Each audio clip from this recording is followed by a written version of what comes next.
Bonsoir, bonsoir. Alors, j'ai quelques secondes d'avance. On va attendre un petit peu que le reste des participants arrive. Donc, on a déjà Julie et Juliette qui sont là, qui vont être mes acolytes pour ce webinaire, qui répondront à vos questions en direct. Qui est arrivé? Bonsoir, bonsoir. Vous êtes pas mal à être déjà là. Il en manque encore un petit peu.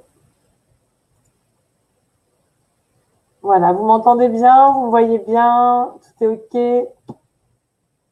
Super, super, super.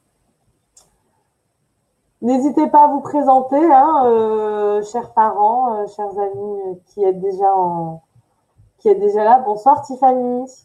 Si vous avez envie peut-être de nous parler un petit peu de vos enfants avant qu'on commence, n'hésitez pas à nous présenter vos loulous avant de commencer, ça sera avec grand plaisir. Vous m'entendez bien? Bon, c'est parfait. Alors, ça sonne de partout. Voilà. Donc, combien est-ce qu'on est? On va attendre encore 1 ou 2 minutes avant de commencer. Alors, j'ai une assistante aujourd'hui. Vous la voyez? Je dis bonjour. Voilà.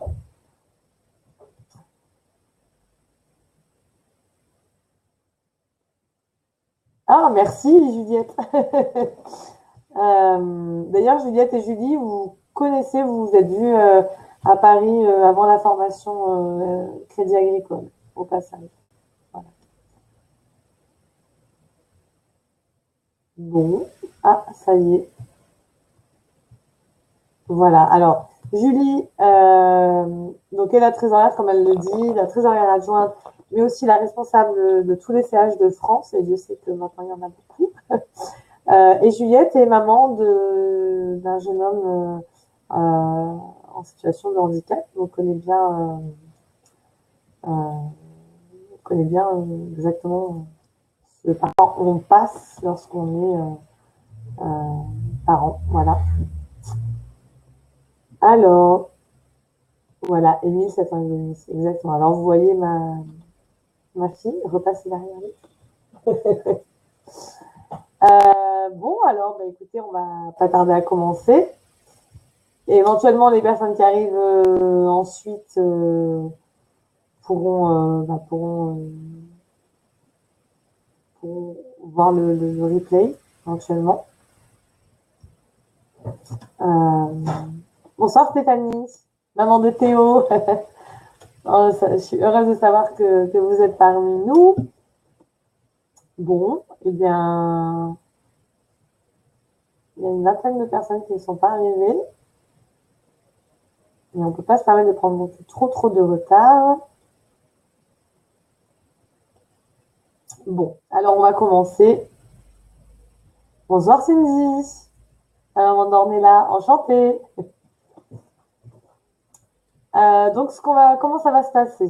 Je vais vous partager mon écran avec la présentation que vous retrouverez ensuite dans les replays sans problème. Normalement, je dis bien normalement, je pense que vous continuez à me voir en plus de l'écran. Alors, c'est parti. Je partage mon écran. Partager. Et ensuite, j'arrive là. Donc, moi, je ne vous vois plus, mais je pense que vous me voyez. Allez, c'est parti. Donc, on commence. C'est une formation. C'est notre toute première. J'en suis super contente et super émue aussi, parce qu'on fait plein de choses pour les parents. Parce que pour nous, la base, c'est aider les parents. Et on a un guide, on a une permanence téléphonique. Et donc aujourd'hui, c'est la première fois qu'on fait un webinaire qui s'adresse aux parents d'enfants malades ou en situation de handicap. Donc pour cette grande première, je voulais vous parler des bons de transport et des ententes préalables. Donc CPAM, mon amour. Donc Moi, je suis Jessica Baba, comme je vous l'ai, non, pas encore dit en fait. L'association Tous derrière Léa. Alors, qui sommes-nous? On est une association d'intérêt général. On aide les familles dans le financement de projets thérapeutiques ou d'achat de matériel coûteux et non pris en charge. On fait des visites bénévoles dans les hôpitaux. On distribue notre guide euh, qui ressemble, je ne sais pas si vous me voyez, mais je vais quand même vous le montrer. Notre guide a été distribué à 25 000 exemplaires cette année dans tous les hôpitaux français, les centres pour enfants en situation de handicap, également dans les dom-toms. On organise notre premier stage de rééducation intensive dans le Var. Donc, c'est un SN6 revisité à la française. On fait des aides financières, ça je l'ai dit. On a des professionnels bénévoles qui sont avec vous, qui vous répondent à la permanence téléphonique du lundi au vendredi. On informe, on sensibilise les pouvoirs publics, c'est-à-dire que je vais régulièrement à l'Assemblée nationale faire les remontées de terrain et parler de tous les problèmes que l'on peut rencontrer quand on est parent d'un enfant handicapé et surtout tout ce qu'on aimerait qu'il soit mis en place. On fait aussi de la formation au premier secours dans le 83, le 33, le 06 et le 13. On fait des financements de projets dans les hôpitaux, matériel de puériculture, jeux, jouets, matériel ludique, Noël à l'hôpital, et des formations et de la formation pour les soignants. C'est-à-dire qu'on leur explique aux soignants que chacun son boulot. Eux, ils font super bien le leur. Pas tous, mais certains. Mais en grande partie, ils font très bien leur travail. Et nous, en tant que parents, on fait notre travail également. On connaît notre travail, on connaît nos enfants. Et on n'est pas là pour une appendicite ou un doigt cassé. Donc, on est là à l'hôpital en général pour des choses un petit peu plus lourdes et plus graves et plus récurrentes. Donc, on est là pour faire équipe avec eux. Et ça, c'est très important de faire passer ce message-là pour générer plus d'empathie envers nous, parents, qui sommes finalement des parents soignants, puisqu'on a un petit peu ce rôle au quotidien avec nos. Alors, qui je suis moi? Comme vous pouvez voir ma tête, je suis Jessica Baba, je suis la maman de Léa, Calista, Emma et Valentin. Donc, mes jumelles sont nées à 25 semaines de grossesse, Léa et Calista. Léa avait plusieurs malformations cardiaques, donc on a fait un petit peu le parcours du combattant pour aller la faire opérer à Paris, des bons transports, la MDPH, tout ça.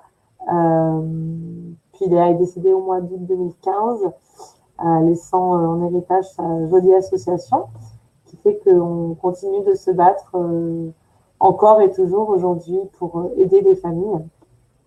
Voilà, Calista, quant à elle, écoutez, elle va plutôt bien. J'ai mal à me plaindre, mais voilà, elle a sa maladie pulmonaire qui l'enquiquine un petit peu toujours, l'épilepsie et la maladie de Willebrand, qui est une maladie du sang qui crée c'est pas des hémorragies, c'est des saignements un petit peu prolongés. Voilà, à titre perso, je suis passionnée par l'éducation et la médecine. J'avais très peur des aiguilles avant mes enfants, puis maintenant je pique moi-même, j'ai plus peur de rien. J'apprends les bases de l'éducation positive parce que j'essaie de retrouver ma place de maman au sein de ma famille. Vu que pendant des années, j'ai été la maman de Léa et beaucoup moins la maman des autres. Voilà. L'association, elle m'apporte énormément et c'est pour moi devenu vital de continuer d'aider autant que nous, on a pu recevoir de l'aide. Voilà. Allez, passons aux choses sérieuses maintenant. C'est parti. Alors, premièrement, on commence ce séminaire, mais il faut savoir que votre enfant, il doit être absolument en ALD, c'est-à-dire en 100% à la sécurité sociale, pour avoir le droit au bon transport dont on va parler. Donc, dans notre plan de formation, déjà, la première chose, c'est choisir un bon transport ou une attente préalable. Ensuite, est-ce qu'on part en taxi ou en voiture personnelle? Alors, lesquels choisir? Pourquoi? Vérifier ses bons. Quoi vérifier dans les bons et les dates? Remplir la demande de remboursement de frais, les pièges à éviter et les cases à ne surtout pas oublier. Et ensuite, vos questions et vos conclusions. Donc, bon transport ou entente préalable.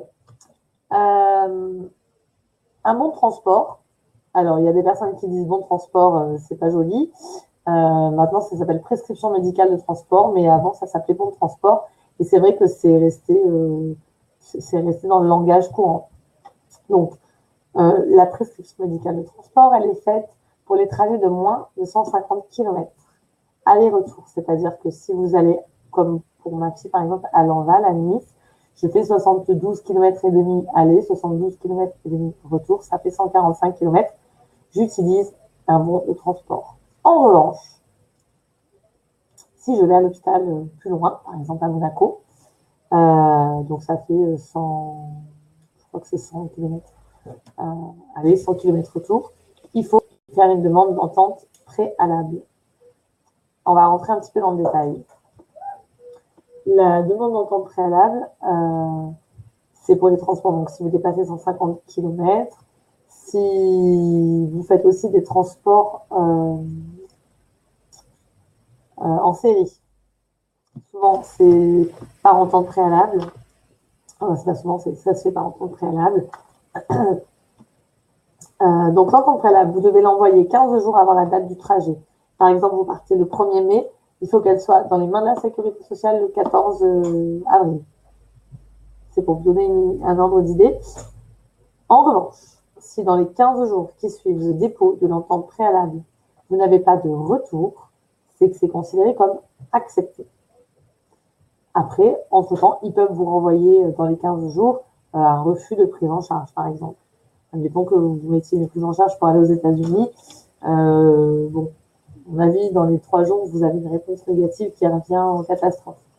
Après, pour les transports à l'étranger, on en reparlera dans une autre formation. C'est un autre document, c'est un autre système, mais je vous en parlerai probablement au mois de mai. Ensuite, les transports en série en entente préalable. Par exemple, vous allez chaque semaine chez le kiné, chez le pédopsie, et au lieu de faire un bon de transport, excusez-moi pour mon accent, à chaque fois, vous faites une entente préalable en série. Donc, c'est écrit un petit peu plus bas sur le début de votre entente préalable. Si c'est un bon pour une entente préalable pour 10 transports, par exemple, pour 10 semaines. Donc, ça fait 10 transports aller-retour pour aller chez la kiné. Il se peut que certains trajets ne soient pas pris en charge lorsque vous faites de la rééducation hors de votre parcours. Alors, c'est pareil. Ça, quand vous avez des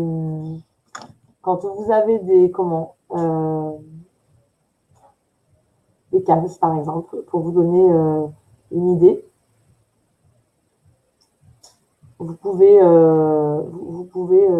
attendez, parce qu'il y a Julie qui me parle de l'autre côté et je ne comprends pas ce qu'elle me dit. Ah oui, d'accord. Ouais, non, vous ne tenez pas compte de la flèche. Je ne sais pas pourquoi il a mis une flèche, le logiciel. Bon. Donc, par exemple, votre enfant a de 0 à 6 ans, il doit aller au CAMS. Et le CAMS est plein, il ne peut pas vous prendre en séance de kiné. Il faut que le CAMS vous fasse un papier comme quoi il ne peut pas assumer vos séances de kiné et que vous êtes obligé de les faire en libéral. Et que ce soit le CAMS qui vous fasse l'entente préalable. Et voilà, c'est un peu plus, c'est un petit peu plus compliqué à gérer parce que les CAMS ou d'autres centres ne sont pas toujours volontaires pour vous aider dans ce sens, étant donné que c'est difficile pour eux d'admettre qu'ils ne peuvent pas aider une famille et qu'ils soient obligés de les envoyer en libéral. Et alors de le mettre par écrit, c'est encore plus compliqué. Voilà. Donc, les frais non pris en charge. Admettons que vous deviez partir à Paris, que la sécurité sociale vous fait un refus de votre entente préalable, mais que, vu que c'était un petit peu d'urgence, vous avez déjà effectué le trajet. Vous ne pouvez pas vous faire rembourser avec votre entente préalable qui est refusée. En revanche, vous pouvez monter un dossier d'aide exceptionnelle à la CPAM. Ce dossier, il se monte avec tous les originaux de vos dépenses, par exemple, le billet d'avion, ticket de péage. Surtout, vous en faites des photocopies. Très important de garder des photocopies de tous vos justificatifs et de toujours tout déposer en main propre ou bien de déposer avec un accusé de réception, d'envoyer, pardon, avec un accusé de réception. Pourquoi? Eh bien, parce que souvent, les documents sont malheureusement perdus. Voilà. Ils se perdent, ils disparaissent. Donc, c'est hyper important de garder toujours des copies de tout et d'envoyer tout avec accusé de réception ou bien de faire une remise en main propre et de faire même éventuellement signer un papier comme quoi vous avez bien remis le document en main propre. Donc, les demandes d'aide exceptionnelle, vous pouvez les faire à partir du site de la CPAM. Et le mieux, c'est de se faire aider soit par notre assistante sociale de l'association, soit par une assistante sociale de votre département, de votre mairie, de l'hôpital. Ensuite, les bons de transport. Alors, on en revient aux bons de transport. On a parlé des ententes préalables. Maintenant, les bons de transport. Vous allez chez le pneumologue ou cardiologue de votre enfant le 1er mai. Bon, c'est pas possible, mais bref. Et vous êtes en rendez-vous, on est le 1er avril, vous êtes en rendez-vous avec le cardiologue. Et il vous dit, revenez le mois prochain. Vous retournez prendre le rendez-vous avec la secrétaire, par exemple, et vous dites, demandez, vous pouvez me préparer le bon de transport pour la prochaine fois. Comme ça, au niveau date, on est parfait. Après, si c'est pas possible de faire ça, quand vous arrivez et que vous vous inscrivez, que vous enregistrez votre arrivée chez le médecin, vous demandez le bon de transport et vous dites, parce que tout le monde n'est pas au courant, et particulièrement les secrétaires, parce que malheureusement, elles ne reçoivent pas toutes les formations nécessaires pour ce genre de choses. Il faut absolument que votre bon de transport il date de la dernière visite ou bien de la veille. Surtout pas du jour du transport, sinon vous ne serez pas remboursé. Du moins, vous serez remboursé que le retour et pas l'aller. Voilà, donc le mieux, c'est de demander vos bons de transport. Ouais, ben, on a pas mal, hein, on a déjà bien avancé sur ça. Si vous avez des questions, n'hésitez pas. Hein. Les filles, elles vont faire un report de toutes les questions et j'y répondrai à la fin. Alors, taxi ou voiture personnelle. Si vous optez pour un taxi, vous aurez besoin de demander le bon de transport et de le donner avec l'attestation de passage. Ah oui, j'ai oublié de vous dire, de toujours demander un certificat de passage. Même si vous ne travaillez pas et qu'on dit c'est pour votre travail, oui, oui, oui, oui, oui. Toujours demander un certificat de passage. C'est très important que ce soit pour justifier votre venue quand vous allez renvoyer votre demande de remboursement ou bien pour le taxi. Pour justifier peut-être des fois quand on est en salle d'attente pendant 3 heures et que le taxi est obligé d'attendre, c'est bien qu'il ait un justificatif avec votre heure d'arrivée, votre heure de départ. Donc, si vous êtes en taxi, vous aurez le bon de transport à donner au chauffeur. Il va falloir prévoir le siège auto. Alors, si le chauffeur reste, très bien, le siège auto reste en place. Si le chauffeur s'en va et que c'est pas le même chauffeur qui vient vous chercher, il va falloir démonter le siège auto, prendre le siège auto avec vous en accompagnement de votre fauteuil, de votre poussette, de votre enfant, le garder, le récupérer, le remettre dans la voiture. Donc, il faut toujours essayer d'anticiper ce genre de problème parce que ça peut être très compliqué de se balader avec le fauteuil, l'oxygène, le siège auto, le sac à langer ou autre aspirateur de mucosité, enfin tout ce qu'on peut rencontrer comme matériel avec nos enfants. Ensuite, l'avantage, pas besoin de chercher une place pour se garer, pas besoin de payer le parc-mètre, pas besoin de payer le parking. Attention à la taille de la voiture. Si vous avez un chauffeur qui a une Kia ou autre, vérifiez bien que votre fauteuil roulant ou votre poussette, elle rentre dedans. Parce que ça peut être très embêtant quand on est un peu en retard et qu'il arrive à la dernière minute. Oups, ça ne rentre pas et je sais comment maintenant. Savoir aussi que des fois, il faut s'adapter aux horaires du chauffeur. Et c'est pas toujours facile et ça peut être contraignant parce que pour peu que le chauffeur, il ait quelqu'un d'autre à récupérer et que vous soyez encore à l'hôpital et obligé de l'attendre, il faut s'adapter. Votre enfant va peut-être vouloir manger, ça va peut-être être l'heure d'un traitement, d'un soin. Et c'est pas forcément toujours pratique, mais après, c'est à envisager s'il y a des personnes qui ont le permis, d'autres qui ne l'ont pas. Tout est envisageable. C'est juste, moi, je suis là pour vous lister les choses auxquelles il faut penser. Voilà. Ensuite, si vous avez un chauffeur sympa, et ça arrive très souvent, il sera là pour vous aider à charger la poussette, le fauteuil, le matériel, et décharger aussi. Ensuite, si vous optez pour la voiture personnelle, alors, bon transport, attestation de passage, ticket de péage, facture de tout ce que vous avez pendant le trajet, bus, tramway, tout ce que vous pouvez avoir comme ticket qui se rapporte à ce transport. La demande de remboursement, ça on la verra un petit peu plus loin, je vous l'ai détaillé. Ensuite, il faut trouver et chercher et payer une place de stationnement. Après, ce qui est bien, c'est que vous pouvez choisir de partir à vos horaires, de vous arrêter sur la route, genre rendre visite à votre grand-mère en chemin, aller manger un bout, faire manger votre enfant, décider de manger sur place, de se balader avant ou après le rendez-vous, ou même tranquillement papoter avec d'autres parents, parce que des fois, on aime bien notre parent papoter, et quand il y a le chauffeur derrière qui vous fait signer avec la montre, pas toujours pratique. Pas de problème de taille de voiture, si votre voiture est adaptée, bien sûr. Vérifier et remplir son bon de transport. Alors là, c'est là où tout est très important. Là, le bénéficiaire, donc c'est votre enfant. Normalement, c'est l'hôpital qui remplit ça. C'est pas vous. Mais toujours bien vérifier quand même. Parce que des fois, il suffit que l'infirmière ou la secrétaire ait un appel en même temps, quelqu'un qui lui parle à droite, à gauche. Une chose ou une autre, elle peut se tromper, mettre le nom de quelqu'un d'autre ou commettre une erreur. Pardon. Donc, toujours bien vérifier. Nom, prénom du bénéficiaire. La situation. Alors, soins liés à l'affection ALD, c'est ce que je vous disais tout à l'heure. Il faut que ce soit une ALD, une entrée, une sortie, mais il faut que votre enfant il soit à 100%. Sinon, la prise en charge ne sera pas complète. Le trajet, donc de où à où, du domicile à l'hôpital, du domicile chez le kiné. Ensuite, les transports. Alors, vous avez transport aller, parce que des fois, ça peut être une hospitalisation, on sait quand on rentre, on ne sait pas quand on sort. Un transport retour, parce que des fois, ça peut être une sortie d'hôpital, justement. Un transport aller-retour, parce qu'on fait un rendez-vous, on fait un aller et un retour. Transport impératif, alors, oui et non, mais vous pouvez justifier, demander ici la prise en charge. Mais ça reste quand même dangereux de faire ça. Le mieux, ça reste de faire une entente préalable avec un transport en série. Parce que, bon, par exemple, le CAMS, eux, ils peuvent vous faire ça. Ils vous font le bon transport, ils vous remplissent le nombre et ils vous font le certificat de ça passe parce que c'est eux qui le font.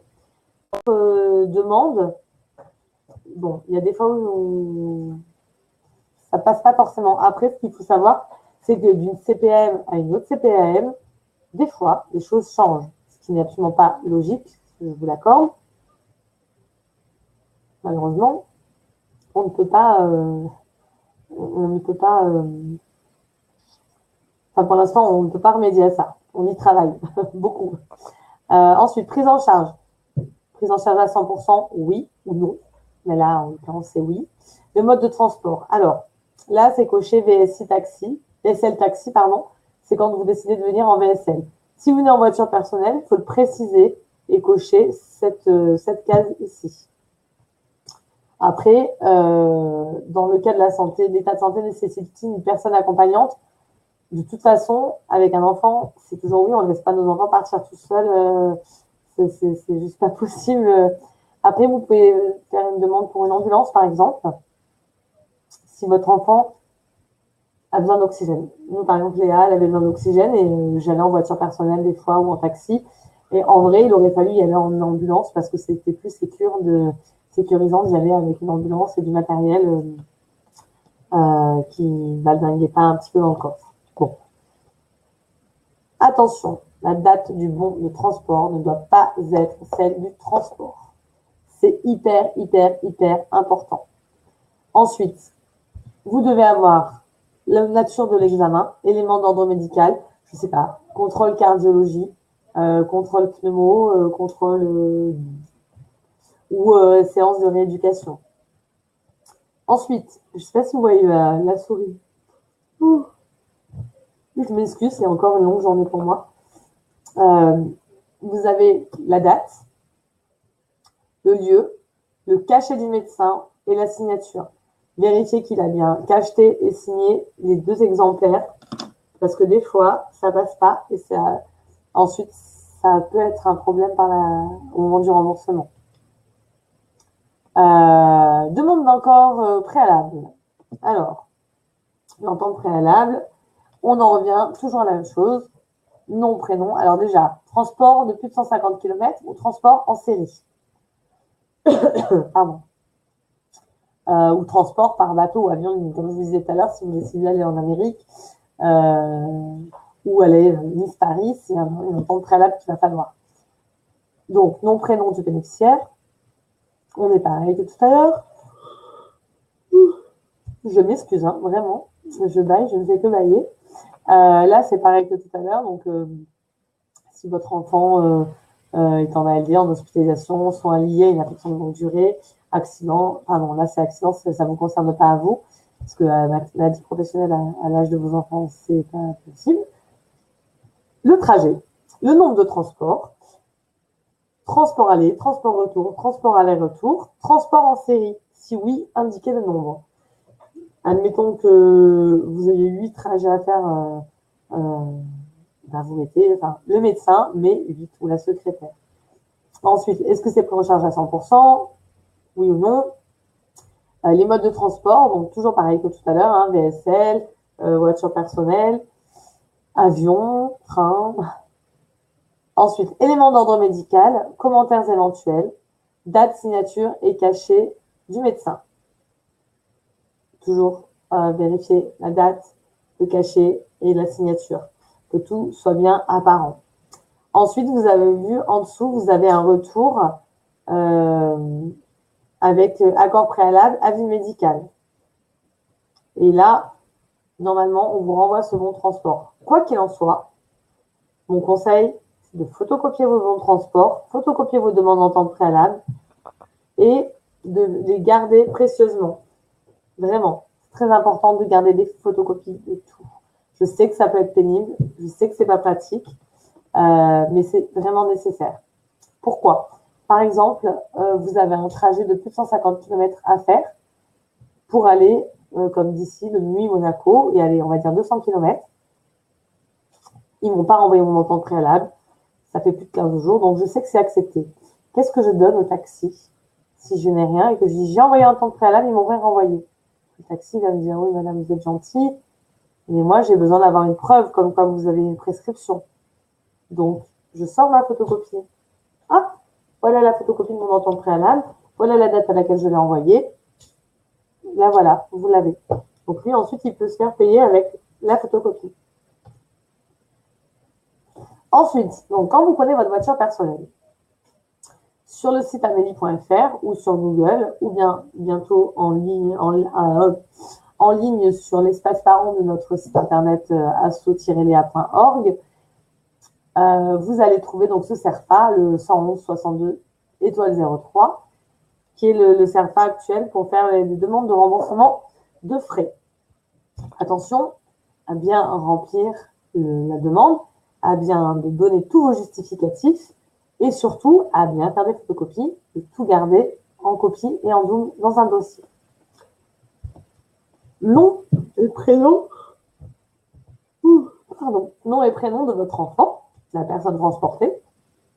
Numéro de sécurité sociale, en général, c'est le vôtre ou celui du papa. La date de naissance de votre enfant, l'adresse de votre enfant, en général, pareil, c'est la vôtre ou celle du papa. Ou à défaut, si vous êtes séparés, c'est celle de l'un ou de l'autre. Nom et prénom de l'assuré. En général, bah, c'est vous ou votre époux, ça dépend sur quelle carte vitale il est ou s'il est sur les deux, quel est le parent qui engage les frais. Ensuite, numéro d'immatriculation, bah, en général, c'est le même que le nom prénom du dessus. Le lien de départ, donc en général, pareil, c'est du domicile, mais ça peut être ailleurs. Le départ, ça peut être hôpital pour rentrer à la maison, ça peut être hôpital Intel jusqu'à hôpital autre hôpital. C'est en fonction. Voilà, décidément, c'est en fonction de vos rendez-vous. Je m'excuse. Ensuite, demande de remboursement de frais en voiture personnelle. Alors, numéro 1, donc moi je vous ai mis un exemple assez simple. La date de départ, donc par exemple, vous partez le 23 janvier 2018, vous partez à 7h30, vous arrivez à l'hôpital le 23 janvier 2018 à 8h45, vous avez fait 77 km et vous avez eu tant de péage, 8 euros, 7 euros et quelques de péage. Donc, prix des péages. Oh, j'ai fait une faute d'orthographe à prix, mais j'ai mis un S, un X. Nombre de kilomètres. Ça, c'est pour la voiture personnelle. Ensuite, si vous partez en transport en commun et que forcément votre enfant, il a besoin d'être accompagné, le prix du billet de votre enfant, par exemple en avion, je sais pas, ça peut être 50 euros, en train ou 9 euros. Et pour vous, l'accompagnant, parce qu'il faut savoir qu'avec la SNCF, vous pouvez avoir des tarifs hyper réduits en étant accompagnant si sur la carte d'invalidité de votre enfant, il est écrit besoin d'accompagnement. Et ensuite, le retour, vous repartez de l'hôpital, il est 15 heures, vous arrivez chez vous, il est 16 heures. Et voilà, la même chose, le nombre de kilomètres et le prix. Ensuite, en bas de cette page, on vous demande la date, la signature. Vous finissez de remplir, vous faites une photocopie, vous imprimez 2 fois, parce que vous pouvez le remplir en ligne, et vous envoyez. Alors, on va passer maintenant aux questions. J'ai déjà dépassé le temps qui m'était imparti. Je reviens sur mon écran. Alors, voilà, ça y est, je vous vois de nouveau. Alors, les questions.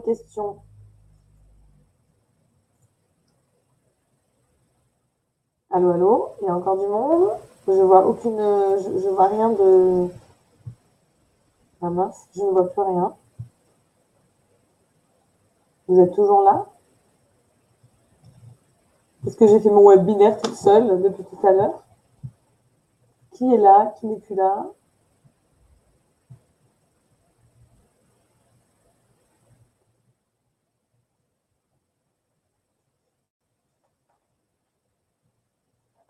Bon, j'ai plus... Ah, on est là. Oui, oui, ok. Ah, on est tous en décalé. Alors, est-ce que vous avez des questions?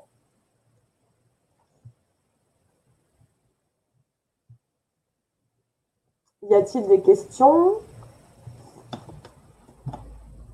Je vais vous l'écrire parce que je crois que vous êtes vraiment décalé avec moi.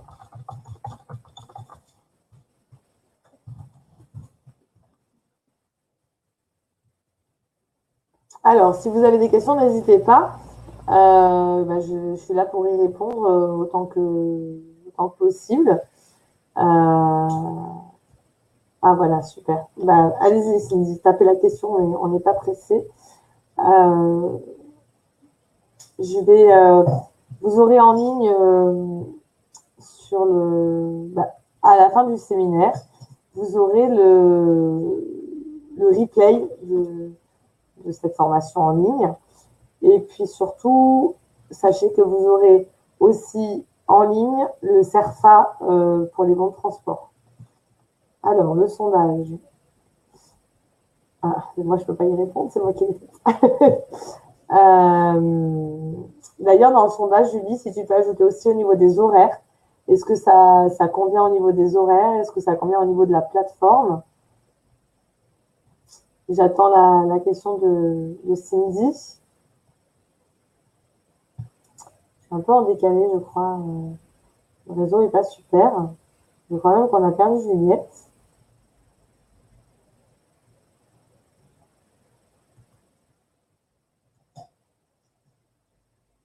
Alors, hop. Les bons de transport qui n'auraient pas été faits avant, les consultations ont déjà eu lieu. Alors, je vais répondre déjà à Cindy. Oui, on peut. Je ne devrais pas le dire, mais on peut. Admettons que vous avez fait une consultation le lundi et que vous n'avez pas eu de bon de transport et on est vendredi, vous dites « Oh, j'ai oublié mon bon de transport ». Vous appelez la secrétaire, vous lui demandez de vous faire le bon de transport, de le dater de votre dernier rendez-vous, donc pas le lundi, mais le rendez-vous d'avant, ou bien de le dater du vendredi. Et ensuite, vous pouvez envoyer votre bon de transport. Moi, par exemple, Calista a eu rendez-vous chez l'endocrino il y a 15 jours et je n'ai pas encore envoyé le bon de transport. Je l'ai, mais je n'ai pas encore envoyé. Donc, ça m'arrive, moi, d'envoyer à un mois et demi, parce que j'attends d'en avoir plusieurs pour faire en une fois. Mais vous pouvez très bien faire une demande sur des transports qui ont déjà eu lieu. c'est pas vraiment… oui, en février aussi. Moi, j'en ai une de février, je crois que c'est l'ophtalmo, je n'ai pas encore envoyé. Donc oui, après, il faut que la secrétaire, elle accepte de vous faire de vous mettre la date qui va bien pour que vous soyez remboursé. Ensuite, Stéphanie, je vais chez l'orthophoniste à raison d'une fois par semaine. Puis-je faire le transport en série? Oui.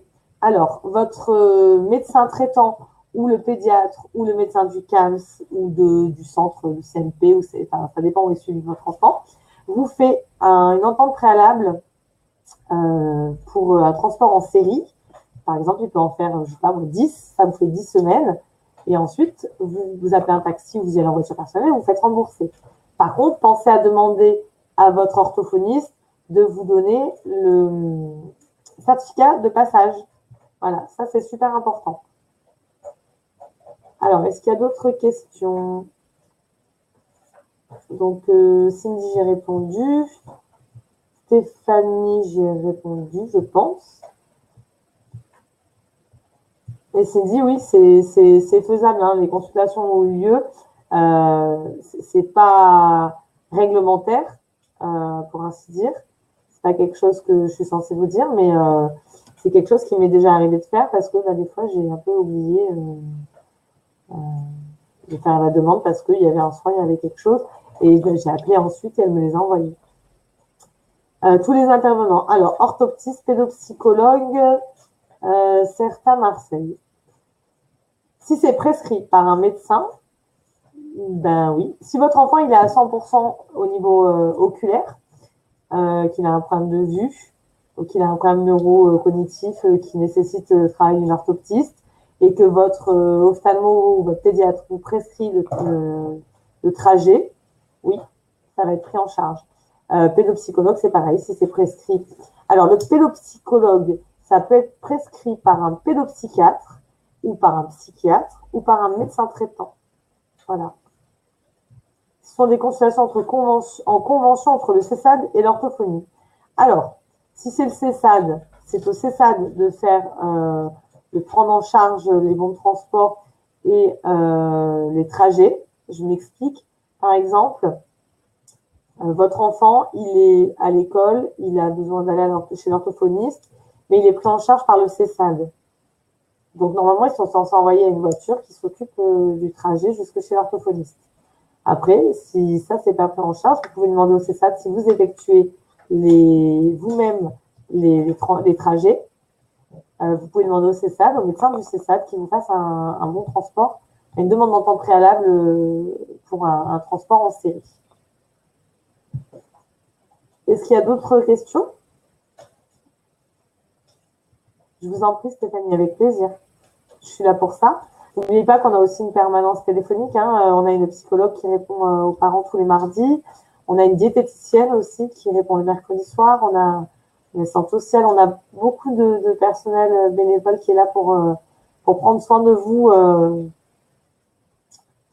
Alors oui, on peut demander un transport de l'école chez l'orthophoniste. C'est jouable. Il y a plein de parents qui le font. Ce qu'il faut, c'est que vous ayez donc une entente préalable et que vous ayez un taxi sympa qui accepte de descendre du taxi, de rentrer à l'école, de signer la décharge de l'école, de ramener l'enfant ensuite. Il faut que l'école soit coopérative aussi. Le remboursement est-il conséquent? Cela aussi le coût. Mon fils va 2 fois par semaine chez le kiné, 1 fois par semaine chez l'orthophoniste et 1 fois au CAMS. Eh bien oui, parce que par exemple,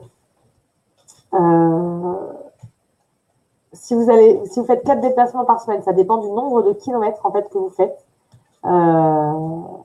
Si vous faites 2 km aller, 2 km retour, mais que vous le faites 4 fois, ça peut vous faire une vingtaine d'euros par mois, voire plus. Ça vous paye un petit peu d'essence.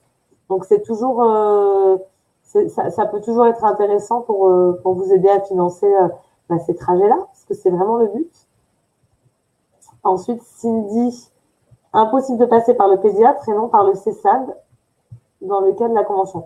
Alors, normalement, si c'est une convention entre l'orthophoniste et le CESAD, c'est au pédiatre du CESAD, médecin du CESAD, de vous faire les bons de transport, ou bien c'est à eux de prendre en charge les transports.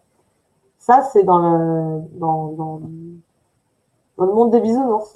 Après, il arrive qu'il y ait des refus de la part des CESAD parce qu'ils ne peuvent pas prendre en charge votre enfant dans leur cadre à eux. Donc, ils ont du mal à avouer qu'ils ne sont pas capables de prendre tout le monde en charge. Donc, des fois, comme c'est comme pour les CAMS, ils refusent un petit peu. Mais en insistant, c'est votre droit, étant donné que c'est vous qui faites les allers-retours, vous êtes en droit, via le 100% de votre enfant, de vous faire rembourser ces trajets. Et Tiffany, 25 km par trajet, c'est absolument énorme. Si vous le faites 4 fois par semaine, ça fait 100 km. Je ne sais pas si vous vous rendez compte Ça fait beaucoup. Ça fait beaucoup. Alors, la musicothérapie, ça dépend par qui c'est pratiqué. Si c'est du Padovan pratiqué par une orthophoniste, par exemple, on peut très bien faire une demande pour l'orthophoniste. Et l'orthophoniste, elle pratique Padovan. C'est ce qui se fait beaucoup ici, par exemple. On a une orthophoniste qui pratique Padovan. On fait comme ça. Alors, en école de musique, alors, vous pouvez toujours tenter, mais moi, je dirais non. Parce qu'aucun médecin vous prescrira, malheureusement, je dis bien malheureusement, parce que ça devrait être pris en charge, ça c'est sûr. C'est des thérapies qui sont super bénéfiques pour nos enfants. Mais aucun médecin prendra le risque de vous prescrire ce genre de prescription médicale. Parce que si un premier commence à faire une prescription médicale pour une école de musique, c'est un petit peu compliqué, on va dire, au niveau jurisprudence. N'y comprenant rien avant votre live, j'avais abandonné l'idée. Ah, non, il faut absolument... Alors, Cindy, pour la musicothérapie, ça ne va pas être possible. Par contre, ce que vous pouvez faire, c'est faire une lettre explicative, garder vos trajets, etc., vos tickets, faire un relevé de toutes les fois où vous y allez vous leur demandez un certificat de passage et faire une demande d'aide exceptionnelle à la sécurité sociale. Ça, tout à fait faisable. C'est pas dit qu'ils vont l'accepter, mais ça coûte rien d'essayer. Ensuite, Tiffany, il faut pas abandonner parce qu'en fait, leur but à toutes nos super administrations, c'est de nous noyer sous la paperasse. Et si vous vous laissez noyer, ben, c'est eux qui gagnent. C'est pas très sympa ce que je dis, mais oui, c'est eux qui gagnent. Et le but, c'est pas que ce soit eux qui gagnent, mais que ce soit vous, que vos tâches soient simplifiées un maximum. Alors, mon conseil, vous le retrouvez d'ailleurs dans le guide, pour celles ou ceux qui ont le guide. Je crois que c'est sur la fin. Voilà. J'ai mis des conseils à la page 149, des astuces paperasse. Donc, pour celles ou celles qui ont le guide sous les yeux, si elles veulent regarder.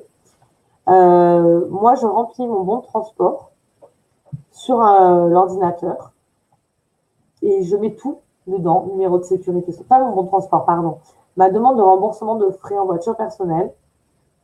Je la remplis avec prénom, nom, date de naissance, numéro de sécurité sociale, mais je ne remplis pas les trajets. Je laisse vide, je signe et je ne mets pas de date. Ensuite, je me suis fait un petit... C'est dommage, je ne l'ai pas, sinon je vous l'aurais montré. Je me suis fait un petit pense-bête dans le carnet de santé de Calista où je mets, par exemple, pour l'hôpital de Nice, c'est tant de kilomètres, tant de péage. Pour l'hôpital de Draguignan, c'est tant de kilomètres, tant de péage. Pour le CAMS, c'est ça. Pour la neuro, machin, c'est ça. Et en fait, quand je récupère mon bon de transport, j'ai plus qu'à mettre la date du trajet, qu'est-ce que j'ai fait comme trajet, la date du jour, et je sais en regardant mon pense-bête combien il y a de kilomètres. Entre, par exemple, si c'est pour l'hôpital de Nice, ben voilà, j'ai tant de kilomètres, j'ai fait tant de kilomètres. D'ailleurs, je me demande si j'en ai pas un là que je pourrais vous faire voir. Le bon de transport, peut-être celui de l'endocrino. Je suis noyée sous la paperasse en fait. J'en ai aussi beaucoup. Hein, vous savez ce que c'est. Les certificats médicaux, MDPH, tout ça. Non, je n'ai pas là le certificat, le nom de transport. Sinon, je vous l'aurais fait. Ah, si, c'est ça. Non, c'est l'ordonnance. Bon, c'est pas grave. En tout cas, si vous avez besoin de plus d'infos, n'hésitez vraiment pas. Mais les petites astuces comme ça peuvent être vraiment pratiques pour vous faire gagner du temps et de la prise de tête. Parce que la prise de tête, on en a déjà assez avec tous les soins, etc. C'est pas pour s'en rajouter un peu plus.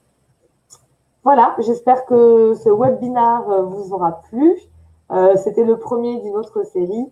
Les prochains porteront sur le dossier MDPH, le projet de vie, et puis certainement les soins à l'étranger, qui sera animé par Yoann. Voilà. Si vous avez d'autres questions, n'hésitez pas. Ah, je vois que vous êtes en train de taper. C'est bien, ça s'affiche à la fin du webinaire que vous êtes en train de taper. Merci à vous. Et puis, un petit instant. Et puis, je vous dis à très bientôt. Hein. Merci pour tout. Bonne fin de journée. Oui.